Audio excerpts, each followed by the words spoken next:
All right, 11.1, real exponents.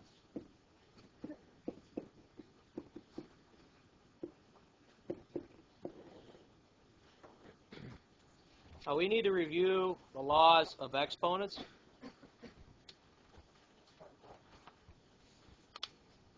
We have different laws. Number one, a to the m times a to the n is equal to a to the m plus n. When you multiply the same base, you can add the exponents. When you divide the same base, a to the m divided by a to the n, you will subtract.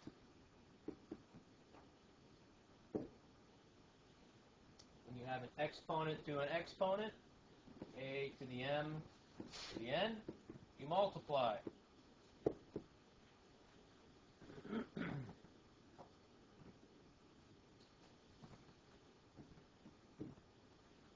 You're allowed to distribute. You had a, b to the m, a to the m, b to the m is allowed. Same thing with division. We have a divided by b to the m. We can distribute to both a and b. A to the m, b to the m.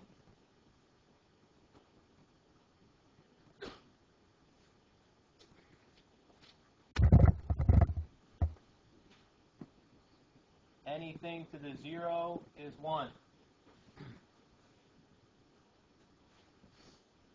I don't care what it is. Anything to the 0 is 1. And we do not like negative exponents. So a to the negative m, we will make 1 over a to the m. To make the exponent positive, you move it to the opposite of where it's at in a fraction. So if it's on the top and you want to make it positive, you move it to the bottom. If it's on the bottom and you want to make it positive, you move it to the top. Okay, those are the laws of exponents. Let's look at a couple examples. Anybody still copying these down?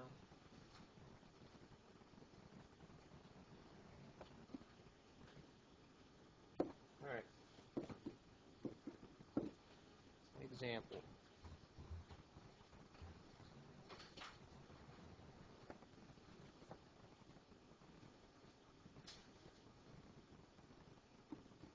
S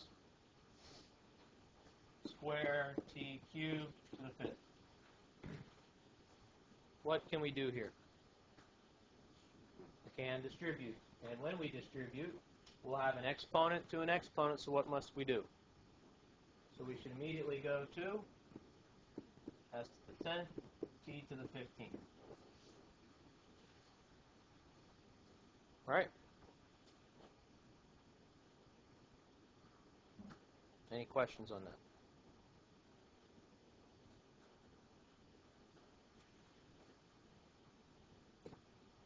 Another example.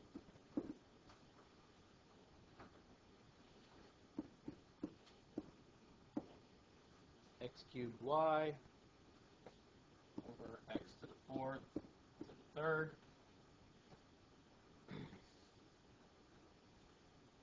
What do we do with that? Distribute bottom. So x to the 12. Okay.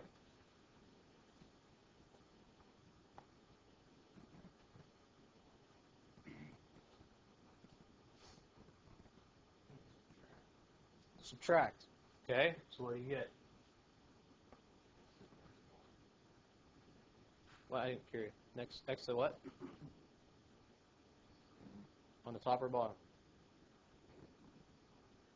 Okay, if you're going to put it on top and you subtract, it's going to be x to the negative 9, y. When you subtract 3 minus 12, you always subtract the top from the bottom, you always put it on top. Now, another way to look at it is you could cancel, right? If you cancel, you can cancel 3 of the x's out with 3 of the x on the bottom.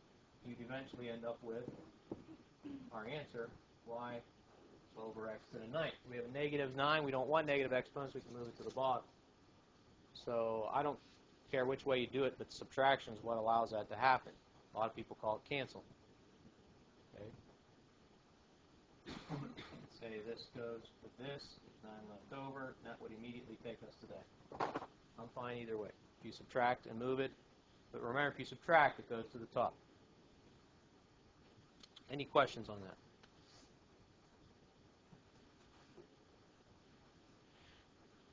All right. There's another definition of exponents, rational exponents.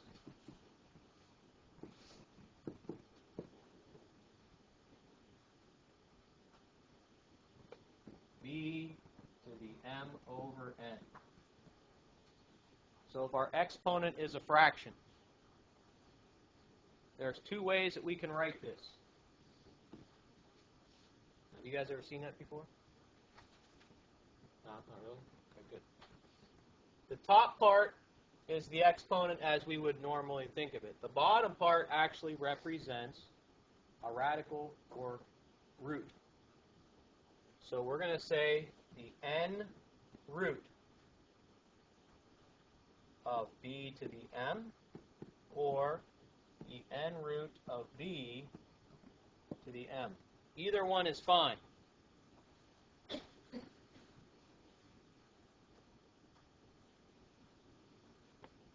I think we need to look at some examples for this one.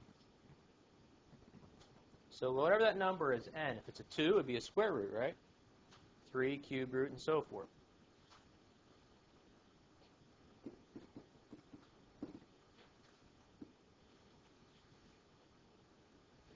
Evaluate.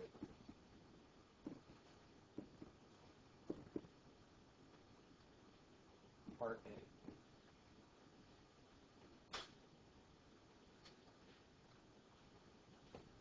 625 to the 3/4. Start out simple with numbers.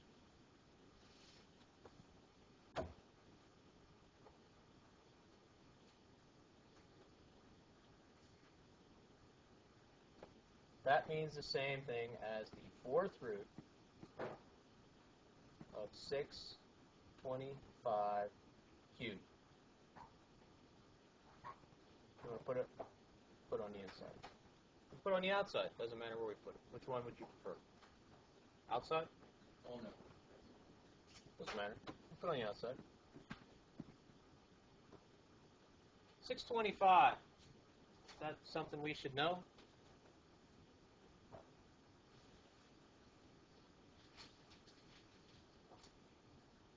$625 is 5 to the 4th. That sound right? Yeah. So, the 4th root of 5 to the 4th cubed. Well, what's the 4th root and a 4th do? What's a square root and a square do? They cancel out. So this would be the same as 5 cubed, which we know is 5 times 5 times 5, 125. Good.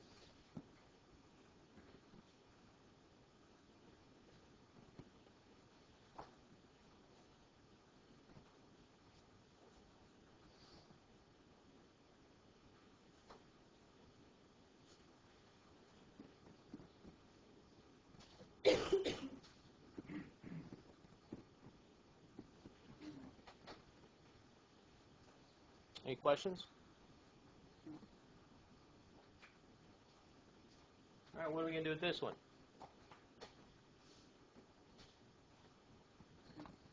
Again, I don't want you just typing this in your calculator. I want you to try to work this out without a calculator. What do we do here?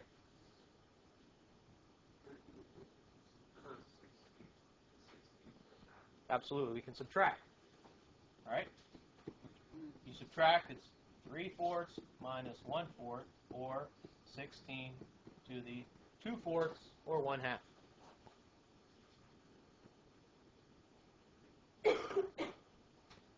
As I mentioned before, the bottom number tells you what the radical would be.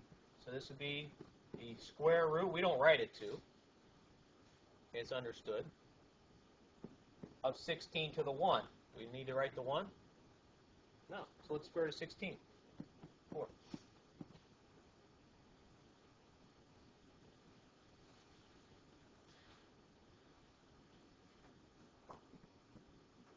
Make sense with numbers? Let's toss in some letters.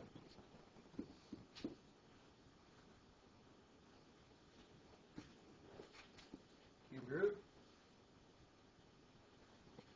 64, s to the 9th, t to the 15th.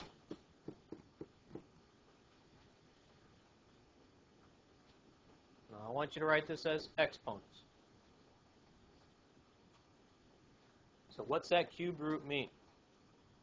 What's it represent? What kind of exponent? Right, but what would it be? Okay, so the bottom would be a what? What would the top be? 1. There's nothing out here, right?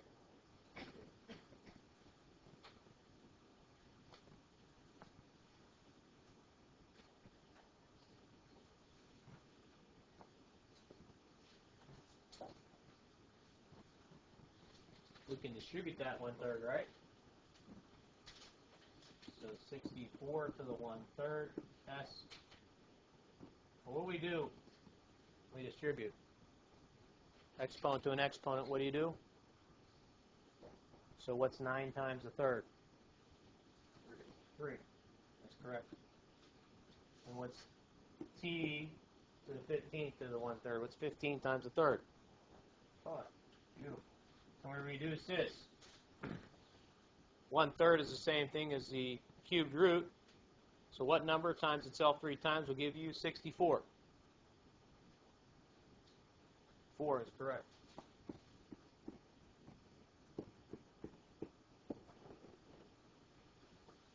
What do you think? Not too bad. Running out of room here. Let me put D over on the side here. Let's go the other direction.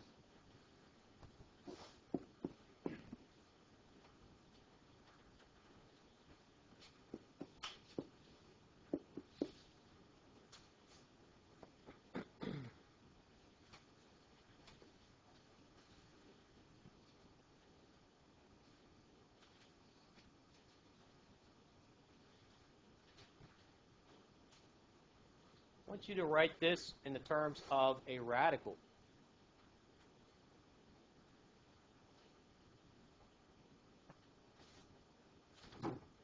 In other words, I want this under a radical. 12 obviously is going to be untouched.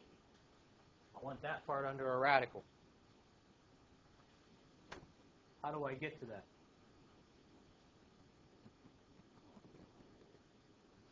Yeah, kind of.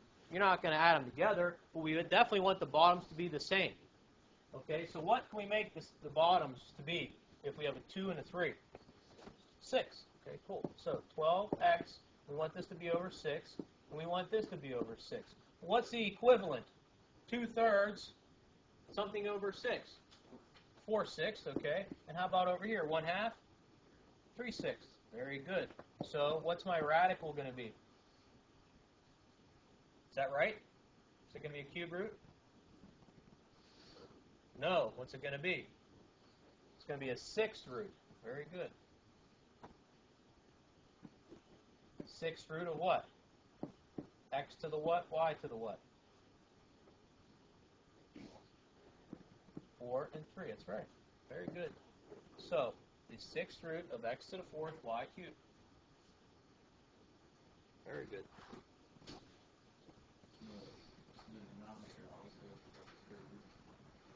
That is exact. That's the I believe they call it the indice, the index, something like that. So we have a 6th root. All right. Let's do a couple more.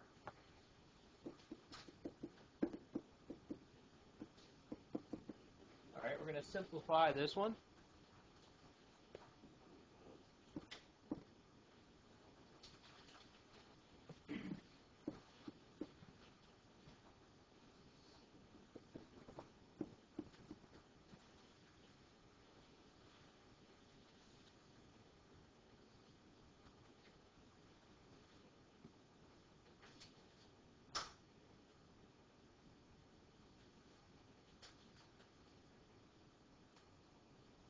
There's two ways we can approach this. I'm not sure exactly how you guys were taught this. You should have seen something like this in geometry with radicals. Should have. I don't know. We'll see if you remember it or not. What approach did you guys take here?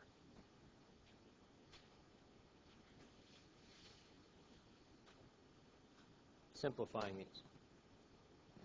One approach is we look at exactly what we've been doing. We just make this radical an exponent of what? What would that be?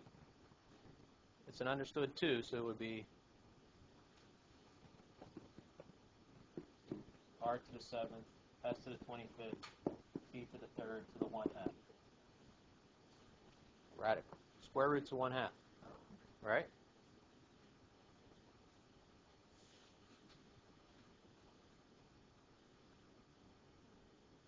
We can distribute that, and we have 7/2, 25/2, and 3/2.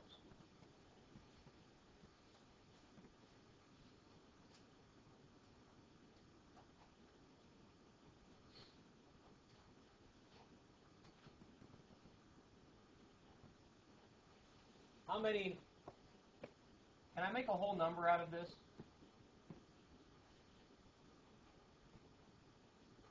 I have 7/2. Could I say 6/2 and have 1 left over?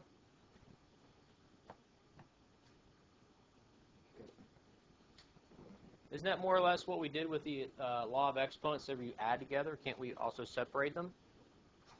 So if we add these, if we multiply these together, it would give you 7/2, right? So that's more or less r cubed, r to the 1/2. Yes?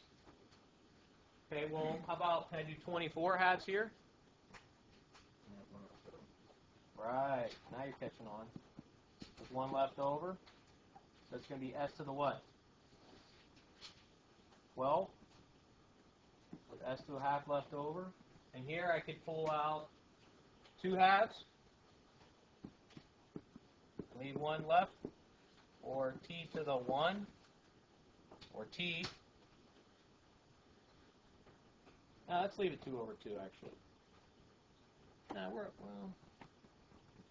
No, let's leave it like t. T to the 1/2. So let's put everything out front. That is whole numbers. We got r cubed, s to the 12, t. We have an r to the 1/2, s to the 1/2, and a t to the 1/2. Right? These are all good. What do these all have in common? 1/2. And what's that 1/2 represent? A radical. Now that is, I think, the complicated way of doing this. But that's using the laws. Hopefully they taught you this in geometry. The index is an understood 2, right? With a square root. How many times does 2 go into 7? Oh. How many would be left over? 1. How many times 2 go into 25? Oh. How many is left over? How many does 2 go into 3? Once. How many is left over? 1. I think that's a little bit easier. What do you think? But are there laws to prove it? Yeah? There are, but this always works. You going to try one more of those? Or do you think you got the idea? Let's try one more. Again, we're simplifying.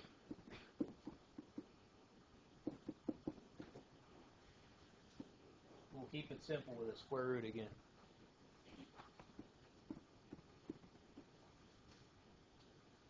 That's an s, by the way. That's a 5. S to the 5th, b to the 24th.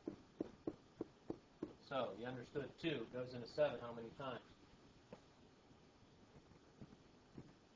With what left over? 1. 2 goes into 5 how many times? 1. How many is left over? 2 goes into 24 how many times? How many is left over? Done.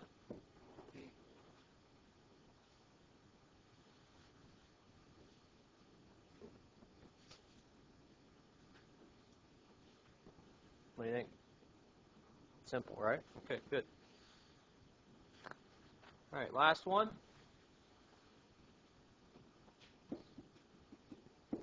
Solve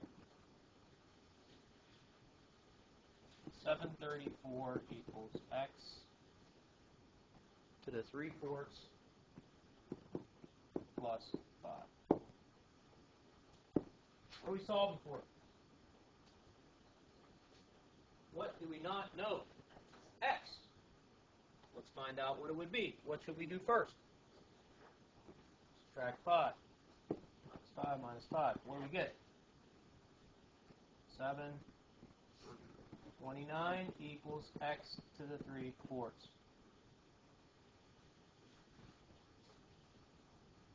How do I get x to be by itself, or x to the 1?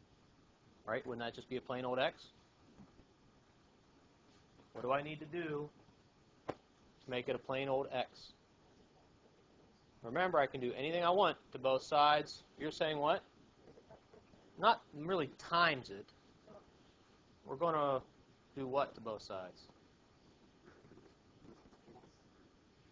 I like what you're saying. I like the 4/3. Okay. There's actually that's a simple way of doing it. Raise both sides to the 4/3, right? We're not going to multiply.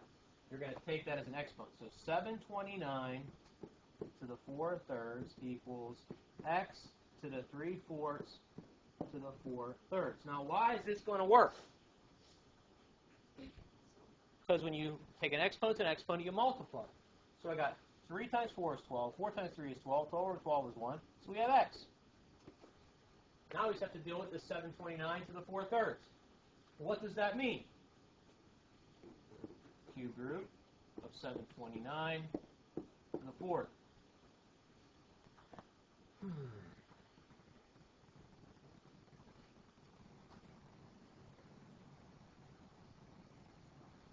What should that be?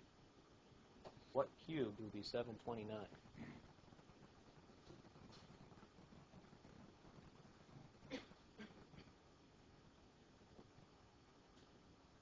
I'll tell you this, 10 times 10 times 10 is going to be what? So it's got to be less than 10.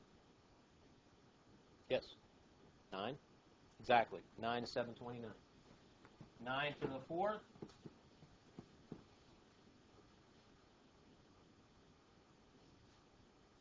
It's 9 times 9 times 9 times 9. It's pretty big. What is it? 65.